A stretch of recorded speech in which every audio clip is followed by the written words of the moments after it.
Então, acho que começo fazendo as honras e depois passo para a Fernanda e para o Adolfo, né? Boa noite.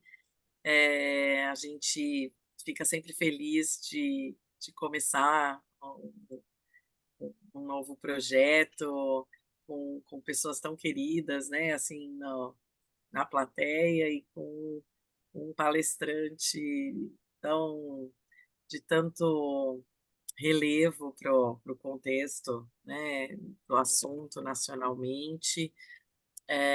Esse curso é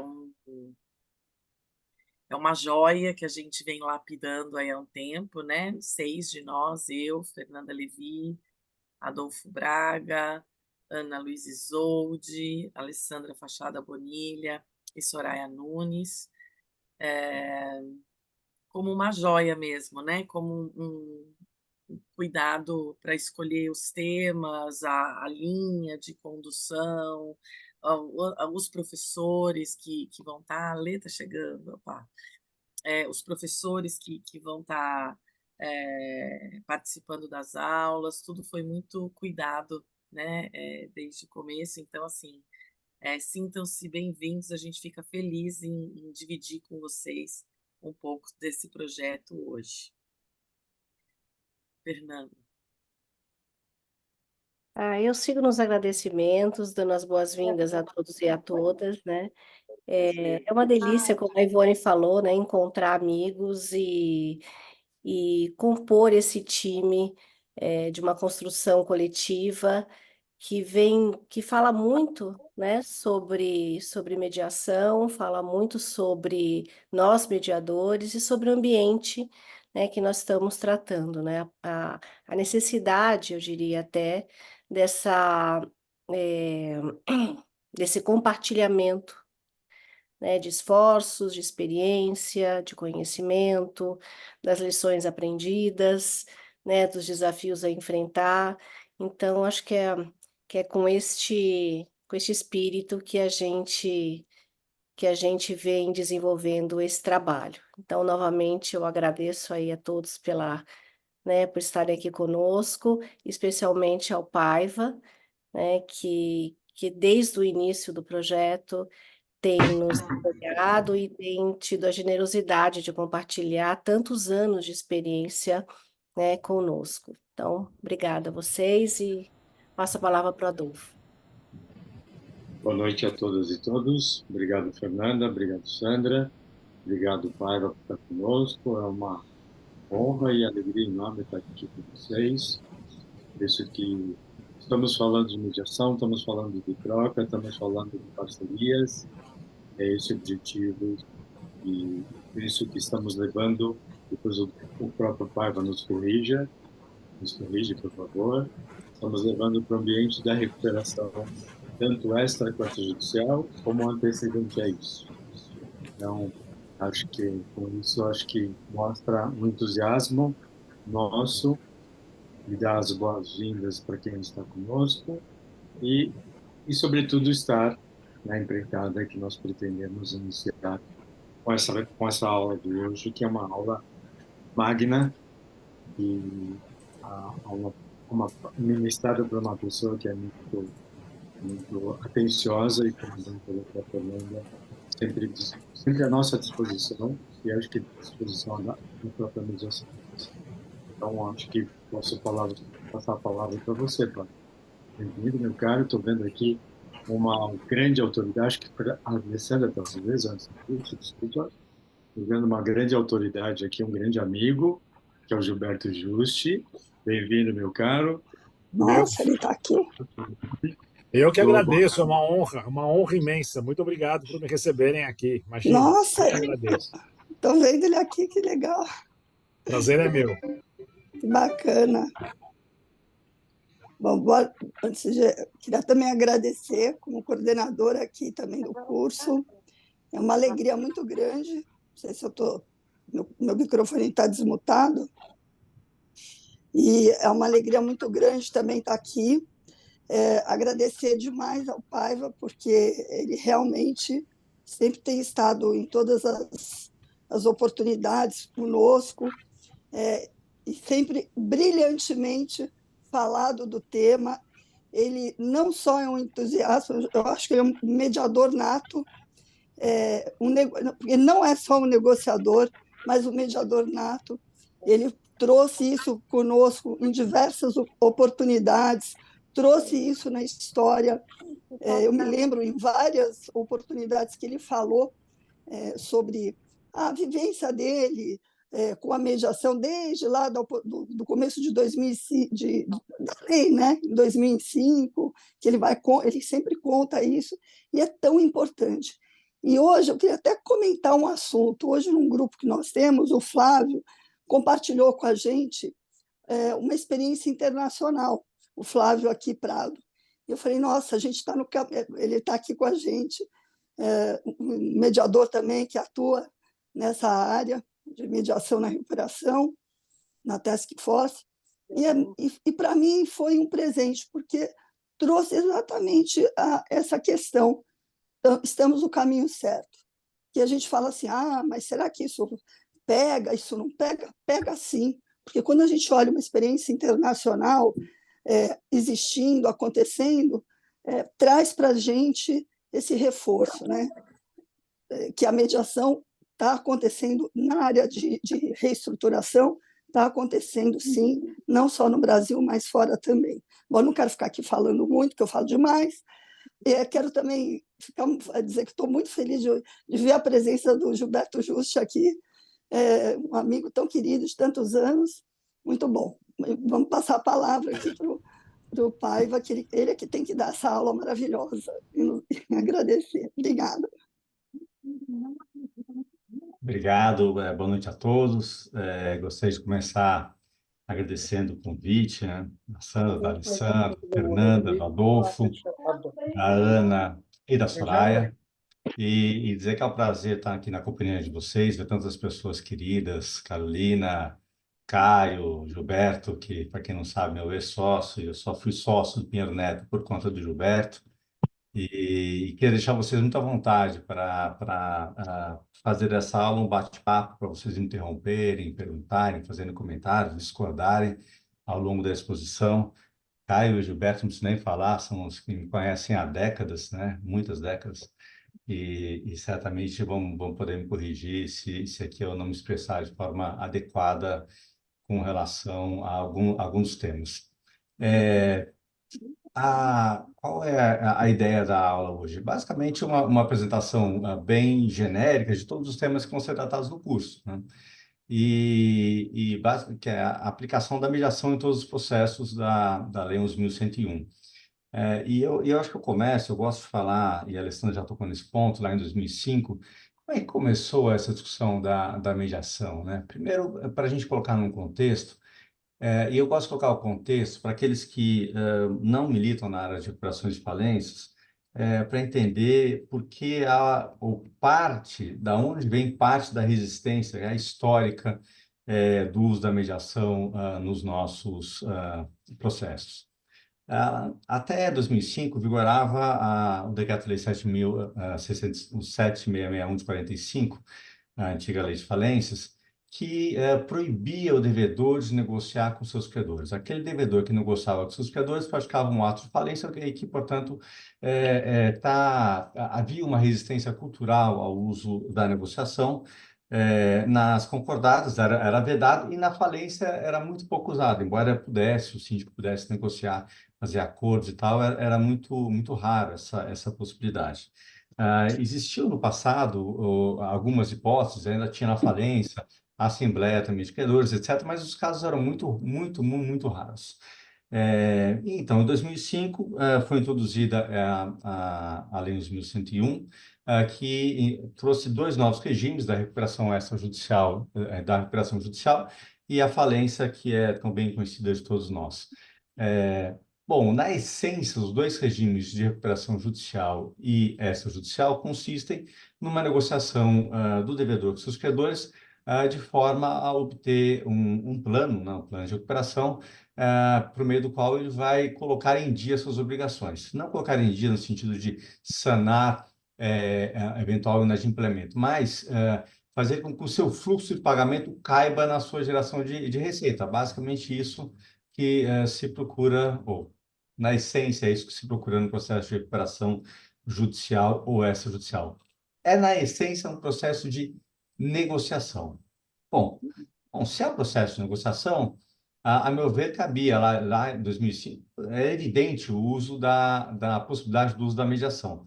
Mas a mediação ainda era um bicho pouco utilizado no Brasil, vocês me corrigem, vocês aí que têm muito mais história na mediação do que eu, e veio ganhando força a partir de 2015, com a lei de mediação, o próprio Código de Processo Civil em 2015, mas antes havia uma certa resistência. E eu digo com a minha experiência própria. Eu cheguei a escrever artigos sustentando o uso da mediação, mas ainda de uma forma equivocada, que eu entendia que havia possibilidade de compartilhar algumas informações da negociação com o juiz. Enfim, essa discussão veio ganhando corpo ao longo dos anos e antes ainda de 2019 ela começou a ser utilizada, a mediação começou a ser utilizada em alguns casos de recuperação judicial. Porém, talvez não utilizada da forma correta ou com a denominação correta. O que chamava de mediação não era mediação, era conciliação, enfim. E naquela ocasião, eu integrava o grupo de trabalho do CNJ, que era incumbido de apresentar propostas de recomendações e resoluções para aprimoramento do judiciário, especialmente na aplicação da lei de 11.101. Bom, naquela ocasião, então, em 2019, começou uma discussão no grupo sobre a elaboração de uma recomendação para o uso da mediação nesses processos. E eu lembro que a primeira discussão, foi minha primeira reunião nesse grupo, a discussão já existia antes de eu entrar no grupo. Naquela ocasião, a primeira minuta que estava na mesa, era uma que dizia que o mediador deveria ser o administrador judicial. E a gente vai entender daqui a pouquinho por que isso não era viável, né? Por que havia uma incompatibilidade absolutamente incontornável com essa previsão. Então, as discussões evoluíram. Eu estou dizendo porque 2019 é ontem, né, gente? 2019 não faz essa discussão, a recomendação é de outubro, não faz 5 anos, é 4 anos e pouco. E que havia, eu acho que opiniões muito distintas, talvez às vezes até antagônicas em alguns aspectos, com relação ao uso da mediação nos processos da 11.101. Bom, então, o CNJ elaborou uma recomendação para orientar os magistrados com relação ao uso da mediação nesses processos. Esse foi o primeiro marco, eu acho que o ponto mais marcante do início do uso da mediação de uma forma mais ordenada nos processos de insolvência. Depois, a Lei 11.110 foi reformada pela 14.112 em dezembro de 2020, e há um capítulo específico que fala do uso da conciliação e mediação, especialmente a mediação antecedente, que é uma criação, não existia até então, e a mediação incidental. O CNJ, lá em 2019, tratava exclusivamente da mediação incidental, não se cogitava, naquela ocasião, da mediação antecedente, que eu já vou falar daqui a pouquinho do que se trata. Bom, mais recentemente, estou falando algo, 2023, se não me engano, deixa eu ver o ano, ou 22, já perdi a noção, mas o FONAREF, o que é o FONAREF? É o Fórum Permanente, aquele grupo de trabalho do CNJ foi transformado num fórum permanente. E esse fórum permanente se reuniu para discutir e apresentou 15 enunciados. Os primeiros 15 enunciados do FONAREF dizem respeito ao tema mediação, que o que demonstra a importância do seu uso nesses processos, nos processos da Lei 11.101. Então, essa, na minha visão, claro, a minha visão particular, mas como foi a evolução da discussão do uso da mediação até ter um amparo legal nos processos de recuperação. Sem entrar aqui profundamente na definição de princípios e qualificação do próprio mediador, eu queria destacar dois pontos que são essenciais. Primeiro, voluntariedade. Só participa da mediação quem quer.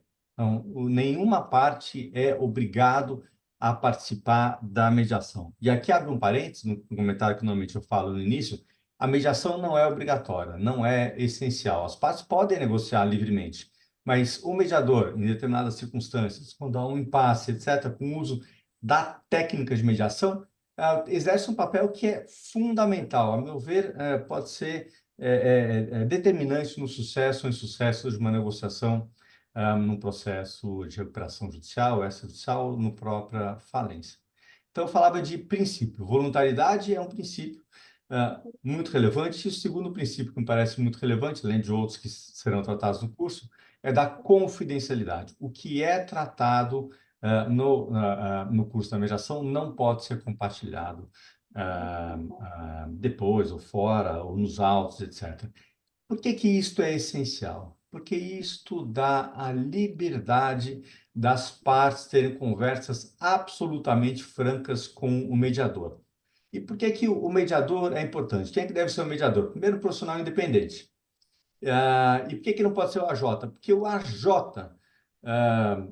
ele atua como fiscal, né? É um auxiliar do juiz na recuperação judicial, mas quando aquela empresa vai à falência, ele assume a administração da empresa falida. Então, ele assume um papel de parte. Como é que eu posso abrir meu coração para alguém que amanhã pode ser a parte contrária? Quer dizer, isso era absolutamente inviável. E isso foi bem compreendido pelo CNJ, depois pela lei, e eu acho que é uma discussão já bastante superada.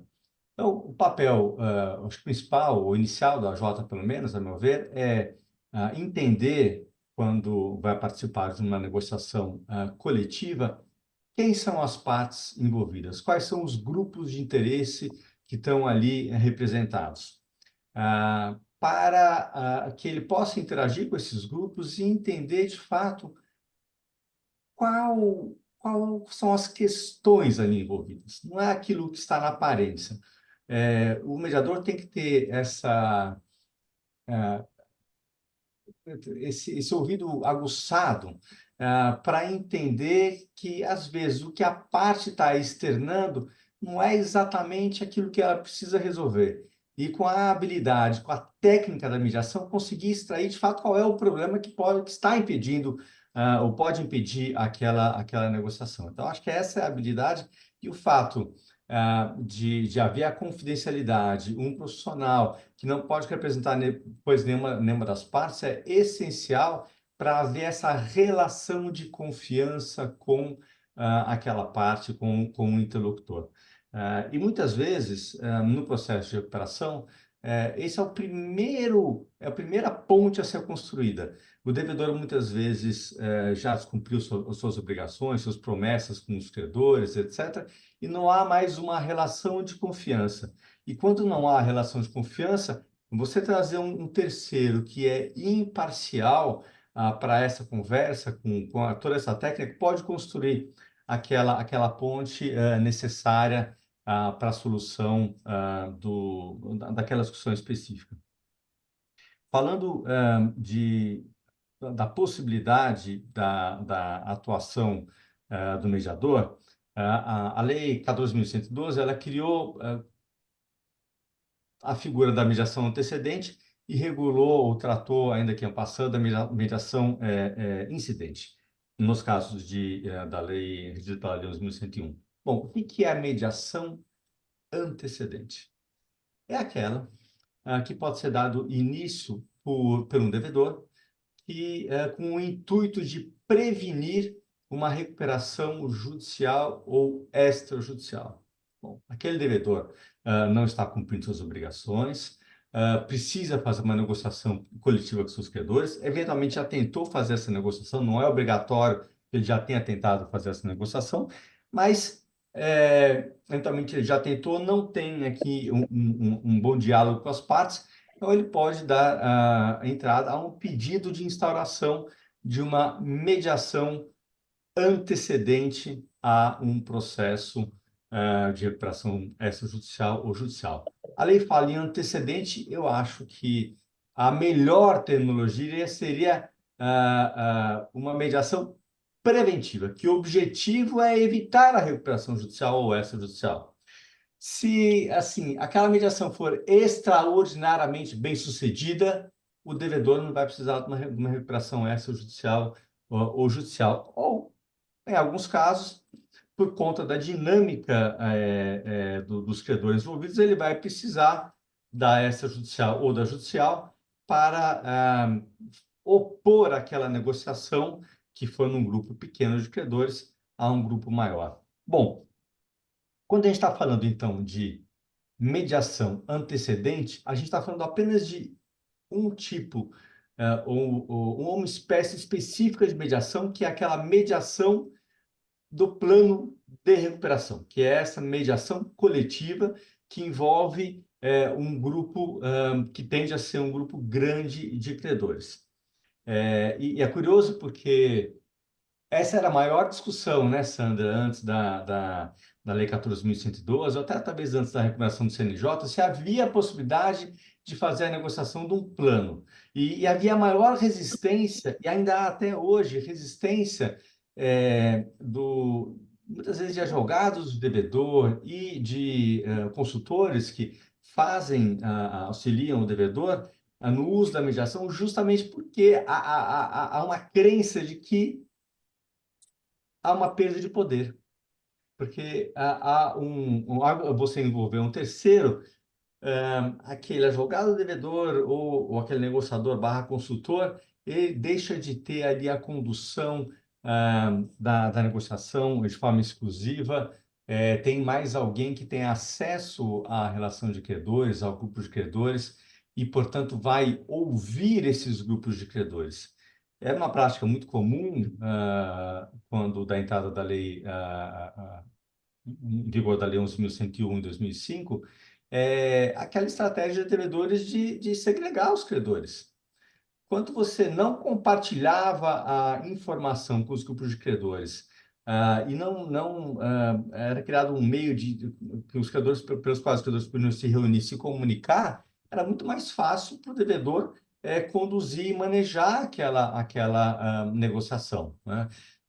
Você divide para acomodar, você, de fato, não coloca as pessoas na mesma sala para negociar. Era uma estratégia comum, só que em muitos casos levava a negociações mais difíceis, cujo resultado final podia ser ou era pior do que se houvesse uma postura mais cooperativa de todo mundo. Eu me lembro, eu dou um caso, um caso que eu atuei pelo devedor, numa das poucas vezes que eu atuei pelo devedor, depois da Lei 11.100, depois de 2005, até 2005, né, Alessandra, eu era da turma dos antigos falencistas, né, jogando basicamente para devedor. Mas, então, nessa recuperação judicial, me lembro que era um frigorífico e tinha um grupo de pecuaristas que tinha ali uma questão que não estava relacionado, né, não era a forma, ao prazo de pagamento, mas sim como o instrumento de dívida ia ser renovado. Porque isso tinha um determinado impacto, não lembro se era um impacto fiscal, etc., para os pecuaristas. Então, era uma questão absolutamente secundária na negociação, mas se não houvesse a interlocução com aquele grupo de credores, interlocução você realmente querer ouvir a outra parte, aquela exigência não teria sido atingida, porque de fato não precisava até atender aquele pedido dos pecuaristas, mas o resultado final ia ser muito pior para o próprio devedor. Porque quando a gente fala um processo de recuperação, a gente fala um processo também de reconstrução de relações. O processo de recuperação extrajudicial tem por finalidade manter a atividade daquele devedor. Então, você pensa em relações de longo prazo. É uma negociação difícil, etc., mas você precisa construir a ponte para o dia seguinte. Se você faz uma negociação mal conduzida que você não dá ouvido para outra parte. Não atende, às vezes, essas questões que são secundárias para o devedor, mas é essencial para a outra parte, você constrói, você destrói pontos para o dia seguinte. Então, aquelas relações vão ser muito mais difíceis no dia seguinte. Mas deixa eu voltar aqui. A não ser se alguém tiver algum comentário, senão eu já vou seguir aqui na mediação antecedente, falando um pouquinho mais sobre ela. Alê, você ia falar alguma coisa? Eu ia pegar um gancho nisso que você está falando, que você traz um exemplo de antes e a gente olha para hoje. Hoje você manter as relações como é importante. Hoje a necessidade de você construir essas relações, manter essas relações. Então, você quer mesmo sair desse problema? Você quer mesmo sair dessa recuperação e manter todos aqueles fornecedores ou manter aquela atividade ainda pulsante? Mas hoje você tem muitos instrumentos financeiros, muito mais instrumentos financeiros à disposição do que você tinha antes. Quantos instrumentos financeiros a gente tem hoje à disposição para recompor instrumentos de crédito de uma empresa indível do que tinha antes? Então, esse diálogo é muito maior do que você ter esse diálogo aberto, essa conversa ampliada, do que você tinha antes. Então, esse compartilhamento, isso que você traz, assim, isso que você está trazendo aqui para a gente agora, essa informação, é muito importante, né? Essa forma de você trazer aqui. Então, os agentes, né? Os agentes de mercado que estão, não é só o advogado, o assessor financeiro, você tem quem consiga. Por isso que é importante ter um mediador que compilar tudo isso, um ambiente de confiança que a mediação proporciona, faz toda a diferença. Então, eu vejo isso, você propiciar esse ambiente, né? Eu quero colocar isso, porque que proporciona, né? Então, fiquei lembrando aí dos exemplos que você traz, né? Tão bem, essa vivência tão boa que você tem aí de experiência. Eu me lembrei, você falando de vários instrumentos de dívida, um outro caso que, basicamente, o plano, na essência, convertia boa parte dos credores em acionistas, né? Que era o caminho de saída para depois eles recuperarem o crédito. Mas tinha um grupo de credores que não podia se tornar acionista, né? Tinha uma vedação estatutária. Bom, se você não ouve isso, você vai ter o não daquele credor.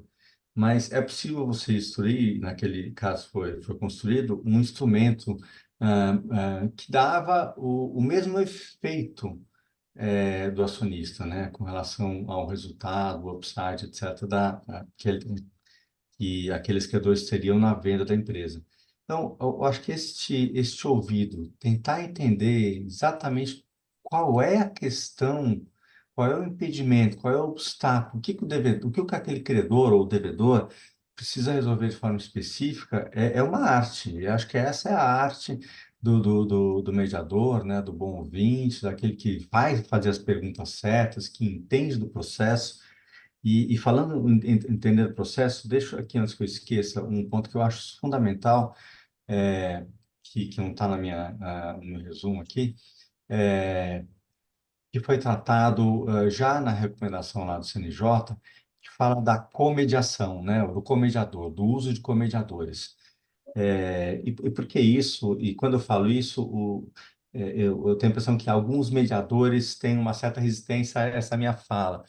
Mas eu acho que o conhecimento de recuperação judicial e de falência é muito importante para o mediador. Você fala, poxa, mas eu não conheço tanto, eu preciso conhecer tanto objeto para, para mediar. É bem verdadeiro. Mas o plano, ele tem tantas complexidades, no final tem que passar pelo crivo da legalidade que há um risco, se não houver pelo menos um conhecimento mínimo da Lei 11.101, que essa a negociação seja mal conduzida e depois, por uma questão que é absolutamente legal, ela não seja implementada, né? Ou seja, no final, acaba sendo um insucesso por um detalhe. Então, aquela recomendação do CNJ já tratou da possibilidade da comediação usando um mediador que tem a expertise de mediador, ele conhece a técnica da mediação, é um sujeito que conhece tudo a esse respeito, mas com um apoio ou com a comediação de alguém que conhece a Lei 11.101. Então, e não é necessário em todos os casos, naturalmente, e com o passar do tempo, a expectativa é que os mediadores também que vão atuando na área já conheçam esses detalhes ou possam se socorrer de algum auxiliar numa alguma questão específica, mas o CNJ, naquela ocasião, identificou essa importância desse conhecimento também específico. Mas eu queria voltar aqui à mediação ainda antecedente e acelerar um pouquinho, porque eu acho que uma questão... Tem brócolis ainda lá, tem brócolis ainda lá. Uma questão relevante que diz respeito a quais são os credores que são convidados para essa mediação antecedente. Não há necessidade, a meu ver, de o devedor incluir todo mundo nessa negociação, porque tem um prazo que a lei prevê de 60 dias para que essa mediação para que ela seja concluída. Eu acho que as partes podem dispor e alongar esse prazo, mas em muitos casos é absolutamente inviável você negociar com todos os credores nesse prazo. Então, quando o devedor, em qualquer negociação, ele traça qual é o objetivo dele. O objetivo, muitas vezes, não é negociar e obter o sim de 100% dos credores, mas obter o quórum necessário para a homologação de um plano. Ele pode, nessa estratégia, também, na mediação antecedente, convidar apenas parte dos credores para participar desse processo. E eu acho que nada impede que, se houver necessidade de ampliar esse rol, depois ele inclua com a concordância das partes que já estão atuando naquele processo de mediação. Mais um efeito, acho que dois comentários sobre a mediação antecedente.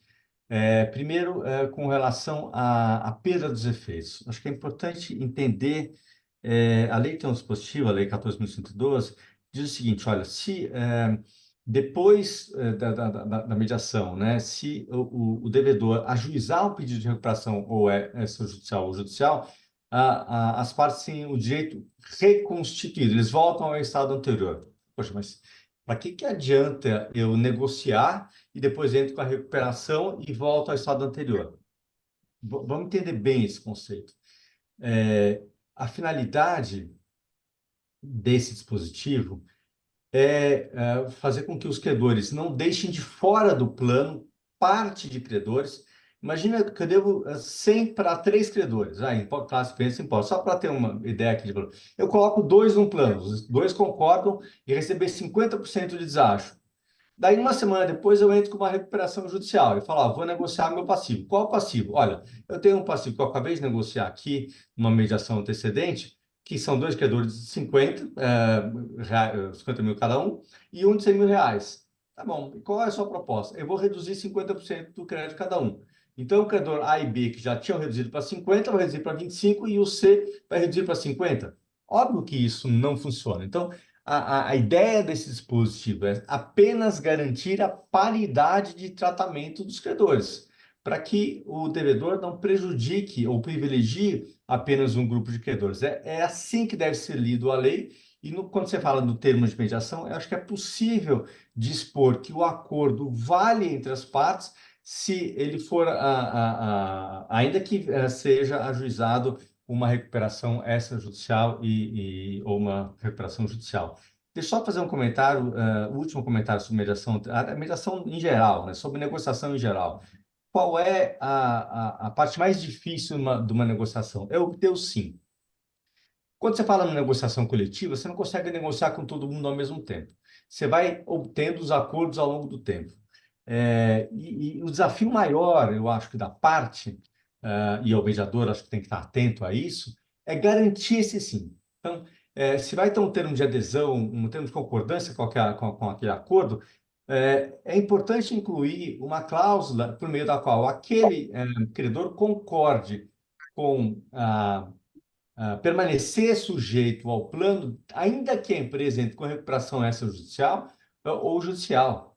Pouco importa, ou fique só no âmbito privado aquele acordo. Desde que, claro, certas condições essenciais sejam mantidas, e se der, eu já falo um pouquinho sobre essas questões essenciais.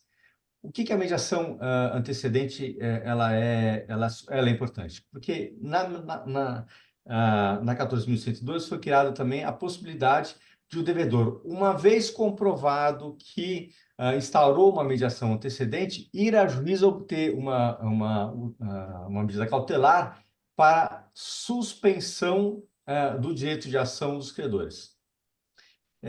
Isso é fundamental e isso é uma razão pela qual havia muita dificuldade antes da 14.112 em implementar uma recuperação extrajudicial.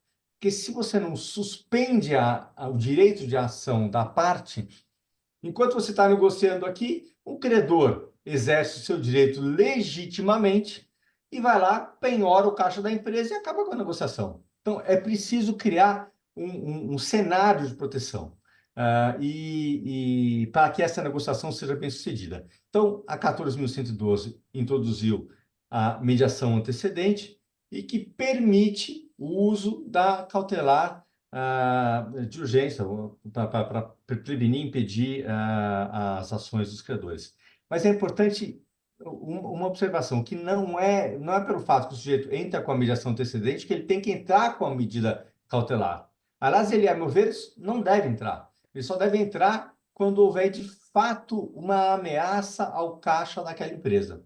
Se há uma ameaça, aí sim, ele entra e consegue uma cautelar para suspender o direito de ação daquele credor. Senão, ele está queimando os 60 dias, né? Porque os 60 dias vai contar os 60 dias de suspensão das ações conta da concessão desta cautelar, que ela é satisfativa, ela não tem uma ação principal, né? Ela pode encerrar nela mesma. Então, o devedor entra com a medida antecedente, aí entra com a cautelar, consegue a mediação super bem sucedida, faz uma negociação que vai ser encerrada no âmbito privado, sem a necessidade de uma recuperação extrajudicial ou judicial, e a cautelar vai perder objeto. Ela não depende de uma ação principal. Então, não se aplica aquela disposição, elas é um dos enunciados do FONAREF, aquela disposição que determina o ajuizamento da ação principal. Bom, o que mais? Eu acho importante falar ainda, e a ideia dessa apresentação inicial é super panorâmica, né? Falar do uso da mediação na recuperação extrajudicial e na recuperação judicial. Qual é o conceito da recuperação extrajudicial? Recuperação judicial é um processo por meio do qual o devedor vai a juízo pedir a homologação de um plano já negociado com seus credores. Quais credores? Aqueles com o quórum mínimo que a lei permite para ser homologado. Bom, então, na essência e no seu conceito inicial, o devedor vai a juízo quando o plano a negociação já se encerrou. Então, a rigor, não tem negociação de plano de recuperação extrajudicial. Isso está correto, porém, a 14.112, e eu já achava que isso já era aplicável antes também, ela criou uma possibilidade que é o seguinte: o devedor ajuizar sua recuperação judicial com apenas a adesão de 1/3 dos credores, do valor de todos os credores sujeitos ao plano, por classe. E a 14.112 permitiu, então, que ele entre, que se tiver adesão já de 1/3.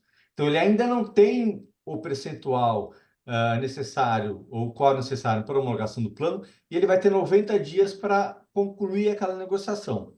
Ora, se ele vai ter uma negociação depois, é relevante ou é possível que o uso da mediação para a conclusão dessa negociação. E aí tem uma observação: poxa, mas qual é a negociação? Se ele pode modificar o plano, se já é aquele plano, não tem muita mediação, na verdade é um contrato de adesão, né?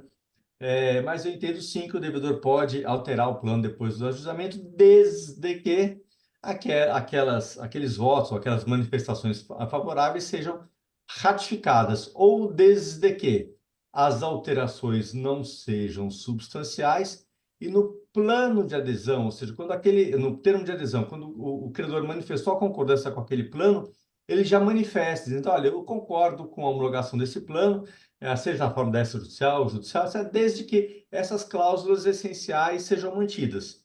Então, voltando naquela hipótese do pecuarista, como era uma questão absolutamente marginal, de forma que não incluía a negociação de nenhum dos credores, eu acho que o plano poderia ser alterado depois do ajustamento da extrajudicial, sem não havia qualquer impedimento para isso. Então, eu acho que há sim a possibilidade do uso da mediação extrajudicial, mais rara, mas é possível. Bom, e na recuperação judicial? Deixa eu falar na falência só. Na falência, comentário muito rápido, assim, tipo, o falido pode negociar. O administrador judicial, representando a massa falida, pode sim fazer acordos com credores, pode fazer, já vou falar aqui uma hipótese, que é aplicável também à judicial, mas pode fazer, por exemplo, acordos incidentes de personalização da personalidade jurídica, ou seja, naquela que você pretende responsabilizar uma terceira parte, em ações contra outras partes, é possível sim o uso da mediação em processo de falência, porque o administrador judicial pode se negociar, apenas é que ele precisa da autorização do juiz, o juiz vai ter que homologar esse acordo.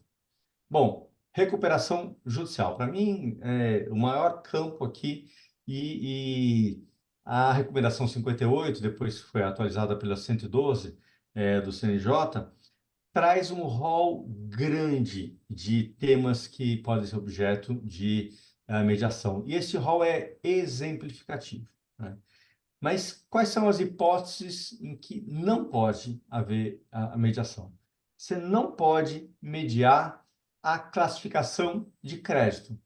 Classificação de crédito é matéria de ordem pública, decorre de lei. Eu não posso negociar aqui numa habilitação dizendo, olha, eu ajuizei aqui com meu crédito é quirografário, mas vamos concordar que esse crédito seja classificado como crédito com garantia real para ter um tratamento melhor? Isso é vedado na lei. Então, isso já era impossível antes e é vedado na lei. Não pode haver essa negociação desse tema. Mas é possível a negociação de verificação de créditos. Então, há aí uma incerteza quanto é um crédito líquido, há uma certa incerteza quanto o valor daquele crédito. É possível, se tem aquele espaço de negociação para que as partes façam uma negociação e depois levem à homologação do juiz. Então, verificação bilateral em processo de verificação de crédito, sim, é possível, a meu ver. Só tem que ter cuidado, obviamente, você não pode simular um crédito, né? Simulação de crédito é crime falimentar, você não pode, isso além de ter várias outras consequências. Então, mas quando há, de fato, créditos ilíquidos, há uma certa dúvida, imagina, houve uma batida de carro, discutindo a culpa, mas qual é o valor da indenização? Poxa, eu tenho um orçamento de 10, outro de 15, você pode fazer aqui um acordo, é possível fazer esse acordo sem nenhum problema num incidente de verificação de crédito, por exemplo. Bom, agora, para mim, o grande uso, o meu sonho, na verdade, era usar no plano de recuperação. Essa negociação que ela é coletiva. Como eu disse no início, eu acho que o desafio é entender quais são os diversos grupos de interesses envolvidos nesse plano, para entender quais são os pleitos, limitações de cada um, e do outro lado, qual é a possibilidade do devedor.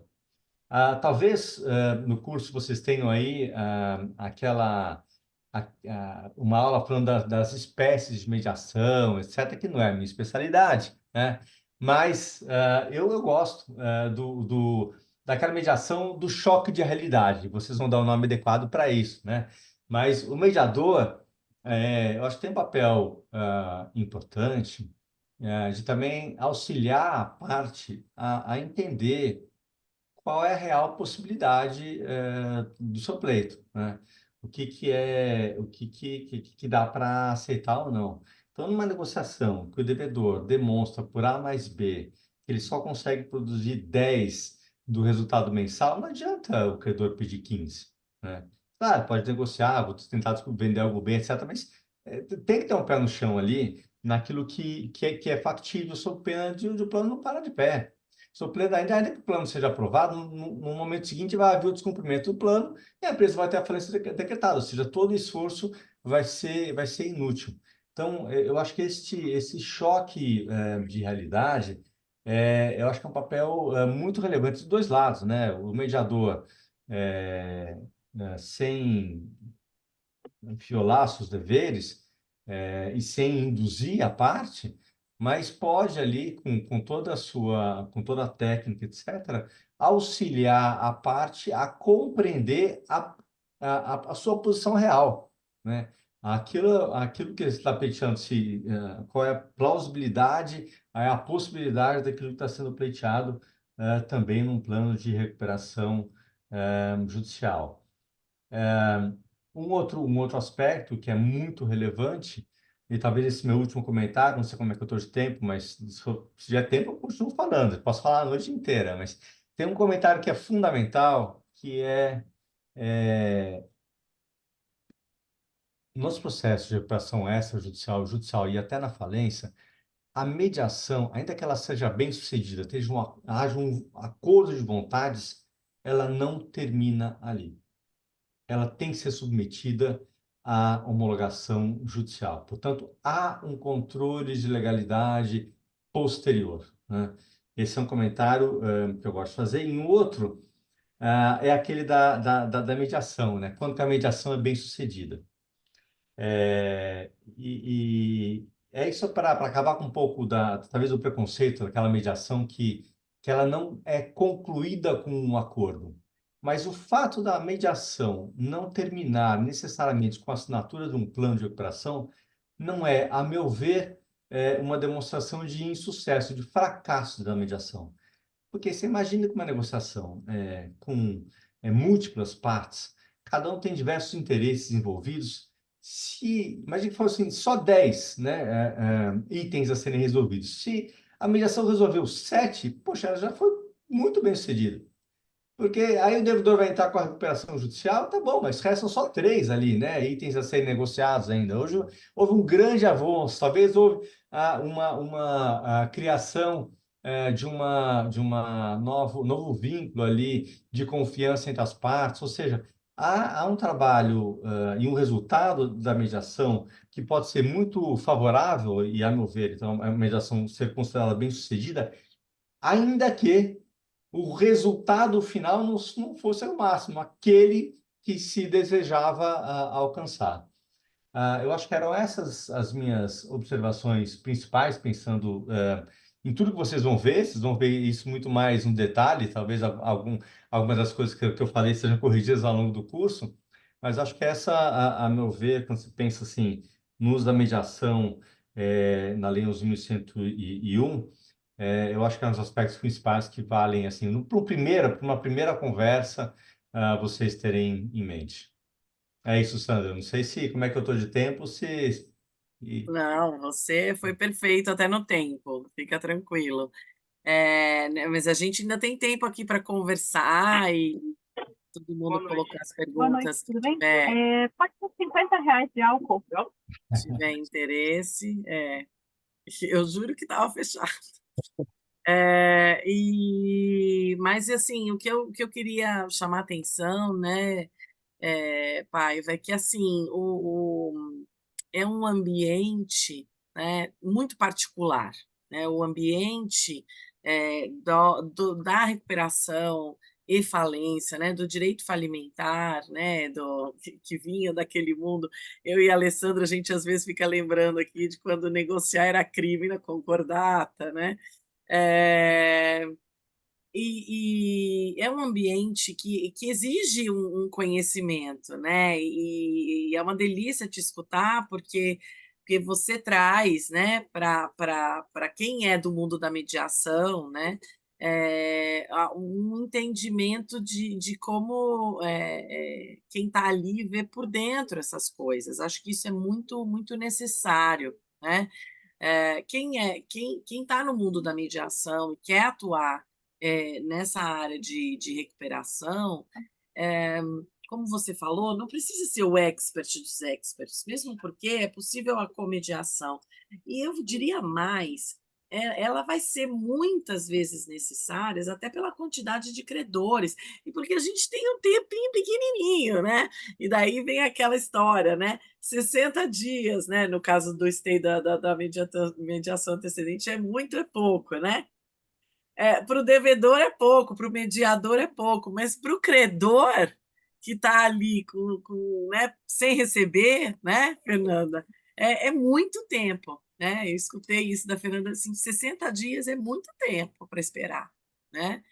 Para quem depende desse crédito para manter a sua atividade também, porque senão, né, é um castelo de cartas, né? Você vai destruindo todo mundo.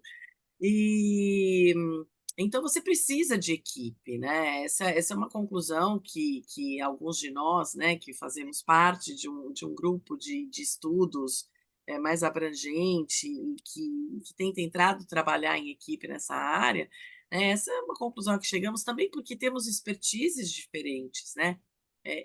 Alguém que entenda de finanças, de conta, de número, também é fundamental. Né? Às vezes, mesmo o especialista, né, na parte jurídica não tem essa expertise que vai também ser muito necessária. E repito, né, a quantidade de credores. A quantidade de credores faz com que a gente perceba que as mediações que mais tiveram sucesso, sobretudo nesse momento do antecedente, contaram com time, né? Ou se teve a sorte de ter um número muito pequeno de créditos que importavam aí para fechar o plano, né? A gente tem também muitas discussões que acho que o mediador ele vem para democratizar um pouco essa área, no sentido de que muita gente fica de fora, né? Eu gosto muito da primeira aula que o curso vai ter, que é da Sinira Mello, que a Sinira traz um pouco esse olhar, né, do advogado de credor quirografário, né? Então, ele não tem um lugar de escuta. E na mediação, o mediador tem esse papel de chamar todo mundo, de incluir todo mundo, sim, de dar voz a cada pessoa, de fazer com que cada pessoa dessa seja escutada. Isso é muito interessante. Às vezes, o negociador que está trabalhando para o devedor, ele está se importando com a porcentagem que ele precisa, com a meta que ele precisa bater, né? E a mediação ela também democratiza esse procedimento, né? Para ampliar aí para esse universo enorme de pessoas, né? Eu falo aqui agora em voz alta o que a Fernanda escreveu no chat. Não sei se tem gente aí curiosa ou com dúvida, quer saber mais alguma coisa. Assim, você está com a pessoa que ajudou a escrever a lei, ajudou a escrever o enunciado, comentou o enunciado, escreveu tudo sobre isso, já falou em todos os lugares sobre isso. Aproveitem, Luiz Fernando Paiva. Né? Posso aproveitar, desculpa. Adolfo, posso só fazer um comentário, um gancho bem rapidinho? Essa questão da escuta, né, do quirografário, de fato, o negociador, a liga do devedor, o advogado do devedor, está preocupado em resolver o problema da RJ, muitas vezes. Ele não está pensando no longo prazo. Então, aquele cara, aquele credor que não é ouvido, o gozo amargo que vai ficar, né? Então, tem uma parte assim do processo e é perda para todo mundo. O processo de recuperação é um processo de perda para todo mundo. Como é que você vai distribuir a recuperação e falência? Como é que você vai distribuir as perdas? Mas se tentar, você da melhor forma possível, porque a outra parte tem que entender que, poxa, o devedor não agiu de má fé, está ali, está fazendo todo esforço, está colaborando, etc. Aí você aceita mais naturalmente que, poxa, fato da vida, aconteceu, vou perder, mas vamos construir, vamos ganhar junto aqui para frente. Mas tem esse processo de construção de confiança que é fundamental, mas você só tem isso quando você tem diálogo.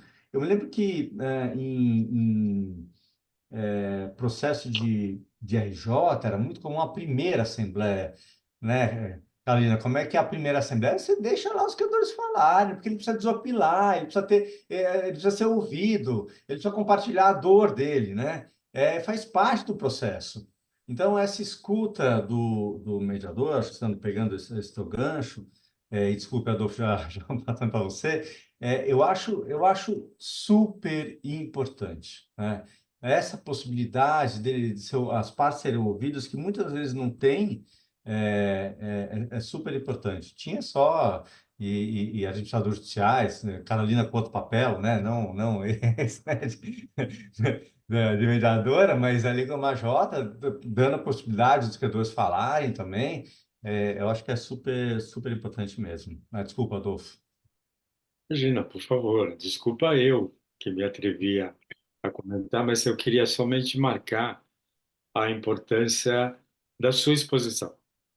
Para quem trabalha com mediação há um certo tempo, vê o quanto se evoluiu, o quanto se progrediu e o quanto a mediação pode oferecer, talvez até muito mais. Porque colocando, parafraseando você ou copiando, por exemplo, você trouxe a perspectiva da comediação, que é o pressuposto de qualquer mediação ah, no âmbito da recuperação, penso eu, porque por mais que seja um número reduzido de, de credores, a perspectiva da interdisciplinaridade da mediação é pressuposto, como você bem colocou.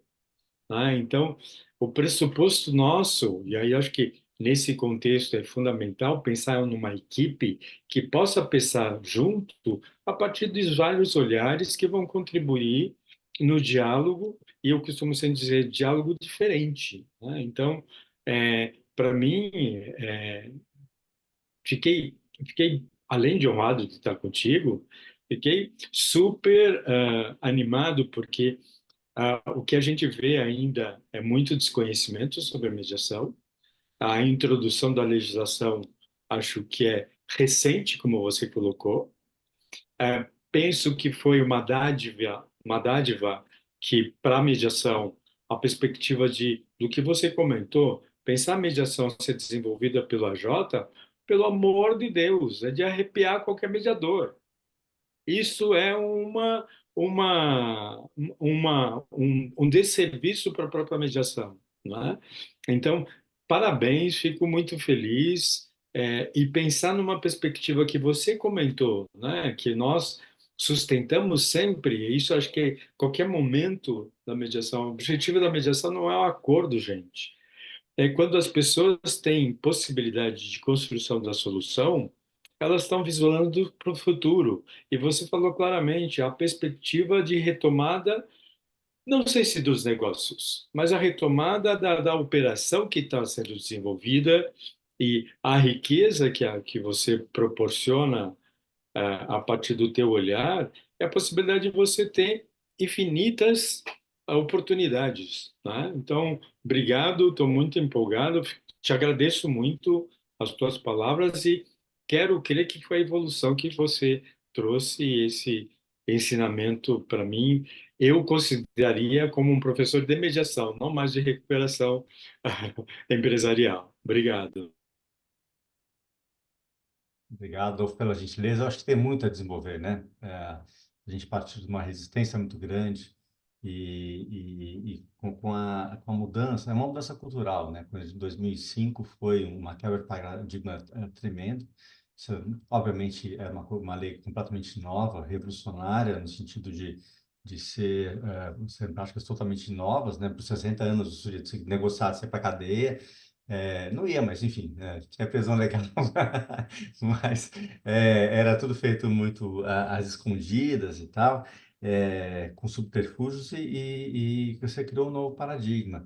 E nesse paradigma criou-se também essa mecânica de muitos, né, muitas pessoas de quererem controlar essa negociação sem ter essa abertura do diálogo. Então, eu vejo, sempre fui embora no começo talvez não da forma mais correta, mais precisa, eu diria, sempre estimulava desde o começo, desde 2005, a mediação, mas a gente foi acertando, entendendo esses dois mundos, né? Interagindo. Algumas pessoas acho que evoluíram um pouco, eu acho que evoluí um pouquinho, consegui, né? Entender melhor a mediação. Algumas ainda não. A gente tem um desafio grande para um uso mais amplo da mediação, mas eu acho que ela pode ser super útil. Mas voltando àquela observação inicial, né? Que não é imprescindível. Né? Se as partes tiverem um bom diálogo, comunicação, etc., o mediador não precisa, você não precisa ter um terceiro na sala, mas em muitos casos assim, faz uma diferença assim, colossal, né? Pode fazer uma diferença colossal. E, de qualquer forma, acho que, mesmo que exista um especialista na sala, né, no grupo, no time, acho que é importante que mesmo quem não é especialista conheça a dinâmica, tenha uma noção mínima do procedimento, da linguagem, né, do vocabulário, né? Eu sempre brinco, o facilitador do diálogo não pode ser o primeiro a criar dúvidas, a não entender os conceitos, né? É claro que nada impede que o mediador, em algum momento, precise fazer alguma pergunta, mas não aquelas que vão colocá-lo numa situação de perder a confiança de quem está contando com o trabalho dele por ele não conhecer um conceito básico, né? É essencial. E para mim tem uma questão básica, quando a gente fala qualquer negociação, aí falando de plano, que é um cenário básico, é o cenário de falência, né? No fundo se tudo der errado, se o plano foi recusado, quanto aquele credor vai receber na falência? Então, às vezes o credor entra numa negociação, numa posição arrogante, ou mesmo de ignorância mesmo, de não conhecer, e vai ser uma posição de força, mas, bom, pera um pouquinho, né? Olha, devagar com a dor, né? Primeiro, vamos olhar quanto que, se seu pleito é razoável, se aquele credor consegue gerar um recurso para pagar aquilo que você está propondo. Segundo, ao outro lado, poxa, se também você for intransigente na negociação e for à falência, olha quanto você vai receber na falência, né? Então, eu sei que É o tem... teste de realidade, né? É o teste de... O teste de realidade. Eu não sei quanto tem essa discussão de vocês, né? Quanto das diversas técnicas de mediação, quanto pode ir ou não. Essa é uma questão mais particular da técnica de mediação, que eu absolutamente não domino. Mas acho que o teste de realidade, né? Seja qual a forma de condução, ela, a meu ver, é absolutamente imprescindível em alguns casos, né? Esse terceiro vai demonstrar, e às vezes o terceiro pode ser o juiz também, né? Em determinadas circunstâncias, mas eu acho que o mediador pode fazer isso, deve fazer isso, sim. E essa pode fazer toda a diferença, numa negociação, especialmente uma negociação coletiva. E voltar, né? Acho que também tem a posição, né? Também tem, a gente brinca, a gente trabalha muito com os conceitos de posição e interesse, né? Eu tenho uma posição, eu tenho um crédito, eu tenho um direito para ser exercido, né? Mas será que eu tenho o interesse que o meu devedor vá à falência? Será que eu quero que aquela empresa, né, deixe de atuar naquela cidade, sei lá, às vezes tem empresas que metade da população depende daquela atividade, o comércio em volta depende daquela atividade.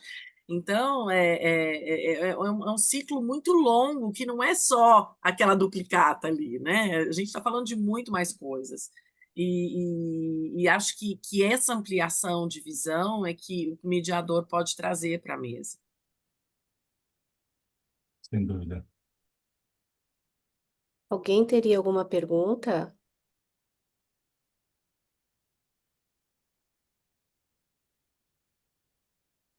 Ainda silêncio. Paiva. O Caio está morrendo de vontade de falar oi para o Nando. Não, aqui eu tenho certeza que muitas pessoas estão com vontade, estão se aguentando aqui. Miriam. A Miriam disse que quer fazer uma pergunta. Eu não entendi. Deixa eu colocar Não, estamos te ouvindo. Eu não entendi quando a mediação vem antes da recuperação judicial, já tem um plano, né? Então, os acordos feitos na mediação, como é que eles vão ser homologados? Quer dizer, entende? Quer dizer, porque você falou, Luiz, que os acordos já foram feitos, né? Foi apresentado já. Agora, como é que esses acordos feitos na mediação vão ser homologados? Eles vão alterar alguma coisa? Minimamente, sim, né? Então, normalmente, a prática diz que quando o devedor dá início ao pedido de mediação antecedente, ainda não há um plano negociado, né? Essa é Uhum, a grande maioria dos casos. tá. E que é um erro, na verdade, né? O devedor deve começar a negociar com seus credores o quanto antes. Mas muitas vezes ele só negocia ou ele dá início à mediação antecedente, é, não só para negociar, mas com o objetivo de utilizar aquela tutela de urgência para obter, de fato, a suspensão das ações. Uhum. Aí, na antecedente, então, existe aquele prazo para fazer, obter o acordo, e se houver o acordo, aí a parte pode ir a juízo e ajuizar uma recuperação extrajudicial ou judicial, dependendo, no fundo, do plano, do qual é o quórum que a parte já obteve. Uma das mudanças da Lei 14.112 é que permitiu a dispensa da Assembleia de Credores na recuperação judicial. Então, se vocês me permitirem, sem querer alugar muito, como é que é na recuperação extrajudicial? Você já fez, independentemente de mediação, tá? O devedor negociou com um grupo de credores necessário para obter o quórum de homologação, ele ia a juízo, então pedia a homologação daquele plano. E uma vez homologado, aquele plano era imposto à totalidade dos seus credores, aqueles credores sujeitos ao plano. Então, isso é o grande resumo da extrajudicial.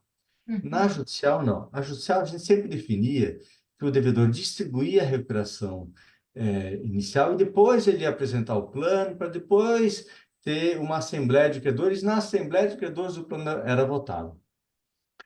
Com a 14.112, houve a possibilidade, foi introduzida na lei, a possibilidade do devedor ajuizar a recuperação judicial já com termo de adesão ao plano, ou seja, com a concordância dos credores.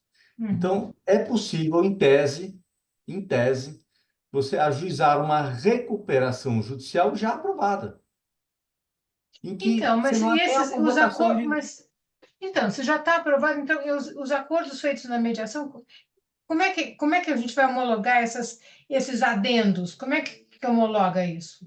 Então, primeiro, sem falar em adendo, né? Você fez o plano, tem aquele conjunto, um plano que já é uniforme, é levado na extrajudicial para homologação do juiz, e na judicial, se já tiver, e é excepcionalíssimo, isso, sabe? Se já, eu nunca vi um caso de judicial, não sei se a Carolina já viu, judicial ajuizada já com os termos de adesão, mas a lei criou essa possibilidade. Ou ao longo do processo, o devedor obter os termos de adesão e aí nem se convoca a Assembleia de Credores, ou ela é dispensada porque você não tem o que deliberar. A maioria dos credores já concordou com aquele plano. Não há necessidade de se fazer uma Assembleia de Credores. Então, isso é o normal, né? Então, só para dar um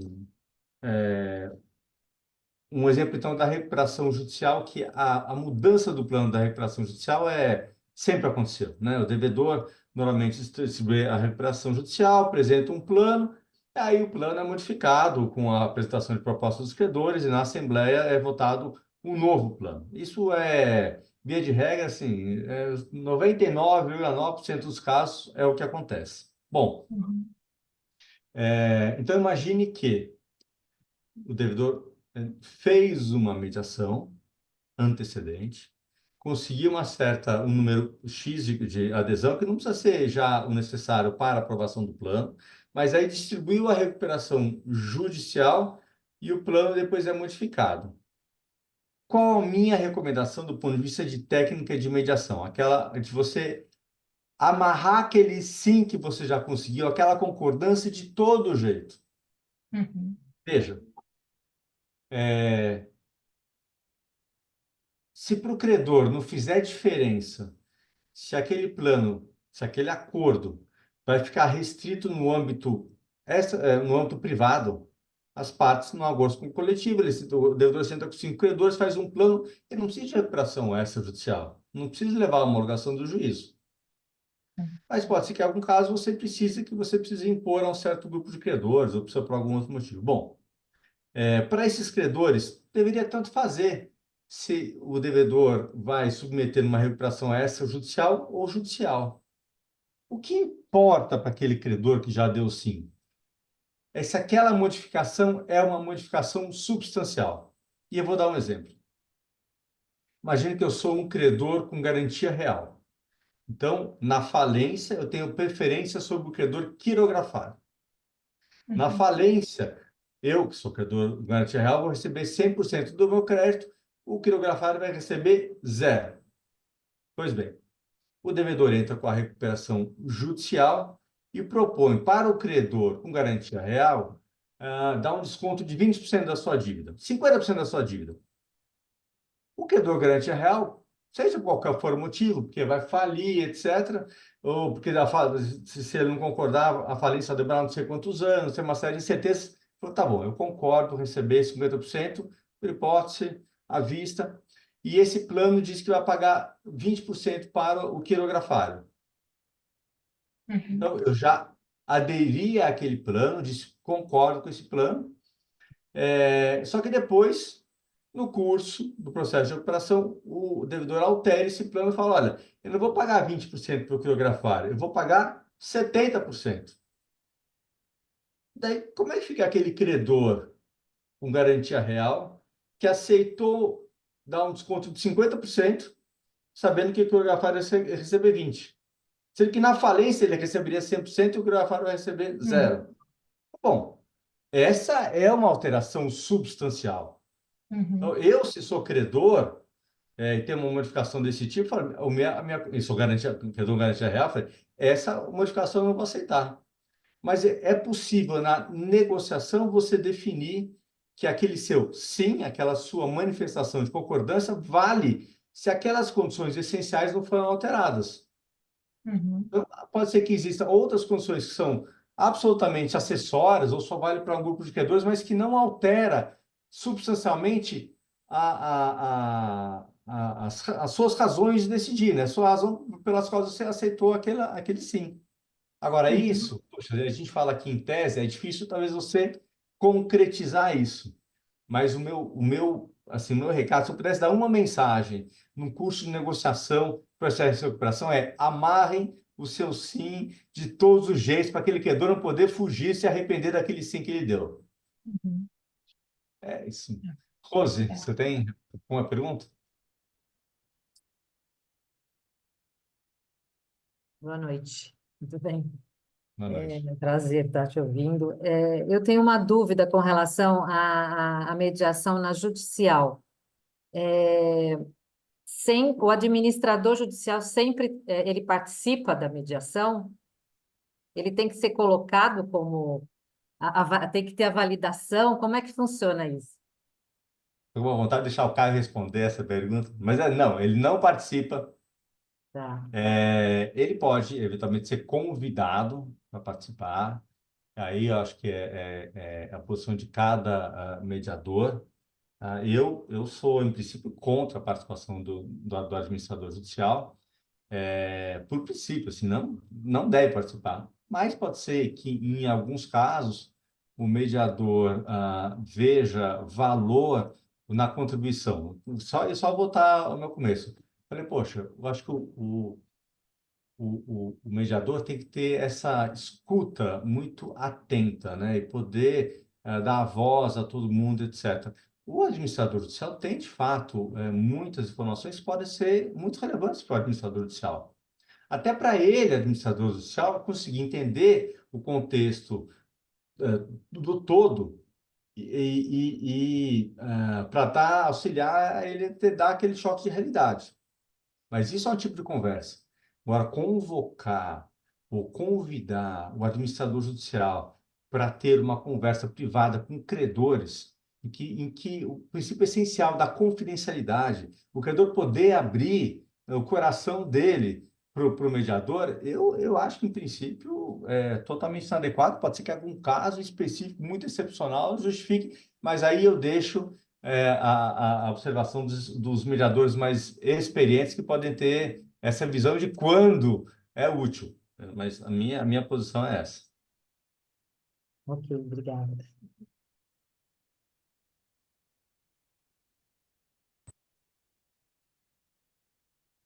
O Caio ele não quer falar, mas ele diria assim. Mas isso não significa que, por o fato do administrador judicial não participar da mediação, não significa que vai ter uma interlocução intensa entre mediador e administrador. O administrador tem muita informação, tem muito recurso para passar para o mediador. A gente precisa do auxílio, né? Quando o mediador chega, muitas vezes o AJ ele já tem a foto, né, de uma boa parte ali da, do desenho, e ter essa possibilidade de troca com o administrador e o apoio do administrador para informação sobre tudo é fundamental. Mas é mais uma via única, né? Receber informação do administrador, Não, né? total. É, sobretudo isso, né? Não é ficar passando informação pro administrador, mas buscar a informação do administrador Entendi. sobre credores, sobre créditos, né? Nossa, assim, a gente poderia realmente aqui aproveitar horas e horas, mas a gente tem vergonha na cara e o Paiva já são 8h20, já atrasamos 20 minutos, né? Que prazer te ouvir e falar com tanto, né, com tanta desenvoltura, né? Tá em casa, a gente percebe quando a pessoa está absolutamente em casa no que está falando, no que está fazendo. É sempre um prazer aprender com você. Obrigado, Sandra. É sempre um prazer ter esse bate-papo com vocês e ter a oportunidade de encontrar pessoas queridas também, que nem sempre tem a chance de encontrar. Mais uma vez, muito obrigado pelo convite. E essas pessoas todas vêm com certeza, pelo seu nome, né? Pela sua presença que carrega aí muitos admiradores. Não sei se Fernando e Adolfo querem agradecer, se fechar aí. Não sigo eu. Então, renovar os meus agradecimentos, pai, vai sempre uma alegria te ouvir, né, que seja uma de muitas outras, né, oportunidades, e que possamos também nos encontrar pessoalmente, né? Quem sabe fica aqui um convite para uma reunião presencial, enfim, que a gente possa conversar sobre diversos assuntos e também sobre esse que você transita de uma forma tão confortável, tão segura, né? Faz parte de você. Muito obrigada pela generosidade de compartilhar conosco sua experiência, conhecimento novamente. Obrigado. Acho que só para fechar, repetir os agradecimentos, desculpa se está sendo repetitivo, e dizer também da importância do que você está nos apontando, da importância de estudarem o tema. Então, é o convite que nós fazemos para todas e todas estarem conosco no curso que foi iniciado com chaves de ouro, com excelente exposição hoje. Então, são todas e todos bem-vindos, né? Obrigado. Muito prazer, obrigado a todos. Uma boa noite, uma boa semana. Muito obrigada, Gilberto. Muito obrigada pelo prestígio de estar aqui. Eu que agradeço de ser aceito entre vocês, porque eu sou um arbitralista fã de primeira hora da mediação, vocês sabem disso. É verdade. Sabemos. Um grande abraço. Obrigada. A gente agradece todo mundo. Se alguém quiser ficar para fazer alguma última pergunta sobre o curso, né, assim, de organizacional, burocrática, estamos aqui ainda. sei se a Sandra, Vivian... a Vivian me fez uma pergunta a respeito do curso, do cronograma, etc. Pode ser que tenha mais pessoas interessadas, então você não fez o seu jabá, eu acho que você poderia aproveitar essa oportunidade, porque o Paiva deixou essa oportunidade depois de um cara como ele falar com a propriedade que ele fala, né? A gente tem certeza que esta qualidade será mantida, com exceção desse que vos fala, em relação a todos os demais docentes do curso, né? Então, eu acho que seria uma boa oportunidade para quem eventualmente quiser ouvir, e se não quiser ouvir, a gente se coloca à disposição. Lá no site todas as informações estão lá colacionadas, né? A respeito do investimento, a respeito de quem serão os docentes, o cronograma, etc, etc. Eu acho que isso é muito importante, e eu falo de um lugar, tanto quanto o Flávio, que está aqui conosco, de quem já fez esse curso e de quem está usufruindo na prática dos ensinamentos que a gente teve na teoria e também na prática, né? Porque um dos escopos do curso é exatamente a gente poder proporcionar um ambiente em que a gente vai simular as mediações que acontecem no âmbito tanto da recuperação extrajudicial, quanto do antecedente, quanto da judicial, né? E isso é uma oportunidade tremenda para quem não tem muita vivência de experimentar um pouco daquilo que a gente tem visto na prática, para a gente levar essa experiência para vocês e compartilhar um pouco dos nossos conhecimentos, que eu tenho certeza que nós também vamos adquirir desse grupo seleto de alunos que vão participar do curso e estarão conosco nos próximos dias. E acho, né, Caio, que é bacana também contar que cada pessoa que vem para lecionar no curso, né, vem com um olhar de um papel diferente, né? A gente vai ter juiz, a gente vai ter AJ, a gente vai ter mediador, a gente vai ter advogado de credor, advogado de devedor, para também contar essas histórias sob esses diversos olhares que encantam a gente, né? Porque é fato, a gente olha a coisa, né, do Caio falando como mediador, e daí vem uma Juliana e fala do devedor, e daí aparece a Sinira e fala assim: olha, tem credor quirografário, né? E daí tem a Joyce falando do papel dela como a Jota, né? A Carolina. Então, assim, é muito. Tem esse olhar, né? O doutor Paulo falando como juiz, né? O juiz que acreditou assim de primeira hora na mediação e fomentou tudo isso. O curso tem essa riqueza também, né, de ter múltiplos olhares, né, múltiplos pontos de vista. Acho que isso é muito, muito bacana. São 10 encontros, né, são 10 aulas de 3 horas, né, então o curso tem 30 horas. As inscrições são pelo site da AUGE, né, ALGI, AUGE Mediação, se colocando no Google de uma forma muito, muito rápida, né, AUGE Mediação, você vai encontrar lá o site da AUGE, que é a nossa parceira, da Anisolde. Lá você encontra a inscrição, encontra o telefone acho que é a Andréia, né, o nome da secretária que dá as informações, Andréia, tem lá o telefone dela.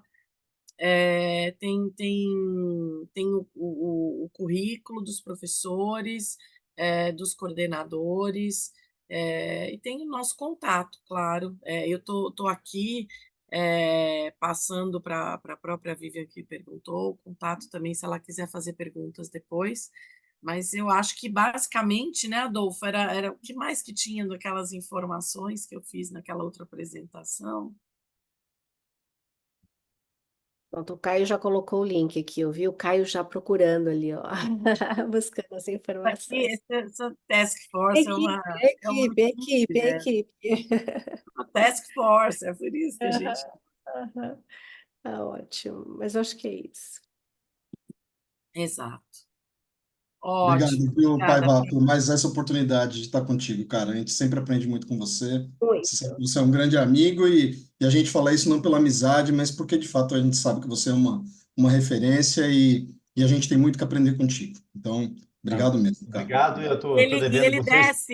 ele desce muitos degraus, né, Caio, para vir falar com a gente de uma forma tão simples, né? Muito obrigada mesmo. Não, imagina, eu tô devendo vocês, eu preciso fazer o curso, isso sim, para pegar o curso desde o começo, olhar com outros olhos. Vamos programar para fazer na próxima oportunidade. Tá bom, então. Joia. Ah, daí ele vai ser mediador de verdade. Ele está namorando com essa ideia, viu, Caio? É, nova fase, nova fase. Obrigada, gente. Prazer. Obrigada, Beijo, gente. Fernanda. Boa noite, Obrigado, boa noite, bom descanso. Boa noite a todos. Boa noite.